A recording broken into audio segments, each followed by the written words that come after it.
नमस्कार, आपण बघत आहात वुमेन्स 24 चॅनल. अचलपूर येथे शासकीय वैद्यकीय महाविद्यालय स्थापन करण्याच्या मागणीला आता आणखी बळ मिळताना दिसत आहे. आमदार बच्चू कडू यांच्या मागणीनंतर आता आमदार प्रवीण तायडे यांनीही या मागणीला सहमती दर्शवली आहे. अमरावती जिल्ह्यात आधीपासूनच doctor Panjabrao Deshmukh medical college, Irwin दवाखाना, पोटे मेडिकल कॉलेज सारख्या मोठ्या वैद्यकीय सुविधा उपलब्ध आहेत. मात्र मेळघाट, चिखलदरा, धारणी, अचलपूर, चांदूर बाजार, अंजनगाव आणि दर्यापूर या दुर्गम भागातील नागरिकांना आजही आरोग्य सुविधांसाठी मोठा संघर्ष करावा लागत आहे. अचलपूर हे भविष्यातील जिल्हा म्हणून पाहिले जात असून येथे स्त्री रुग्णालयामध्ये होणाऱ्या प्रसूतींची संख्या अमरावतीच्या डफरीन रुग्णालयाच्या तुलनेत जवळपास समान असल्याचा दावा आमदार प्रवीण तायडे यांनी केला आहे. अमरावती जिल्ह्याला doctor Panjabrao Deshmukh medical college आणि इरविन दवाखाना असो, सुपर स्पेशालिटी असो, डॉक्टर घोडेंचं मेडिकल कॉलेज असो, डॉक्टर पोटेंचं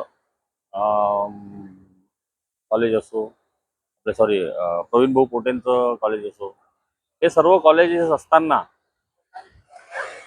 अचलपूर हा भविष्यातला जिल्हा असल्या कारणाने आणि आता सुद्धा जेवढ्या डफरीन जो म्हणजे स्त्री रुग्णालय आहे आणि अचलपूरचं स्त्री रुग्णालय आहे, या दोघांच्या तुलनेत जर डिलिव्हरी जर होत महिन्याच्या डिलिव्हरीची संख्या जर पाहिली, महिलांच्या प्रसूतीची जर संख्या पाहिली तर जवळपास 500च्या घरात आहे. म्हणजे अमरावतीला सुद्धा 500च्या जवळपास होतात आणि अचलपूरला सुद्धा 500च्या जवळपास होतात.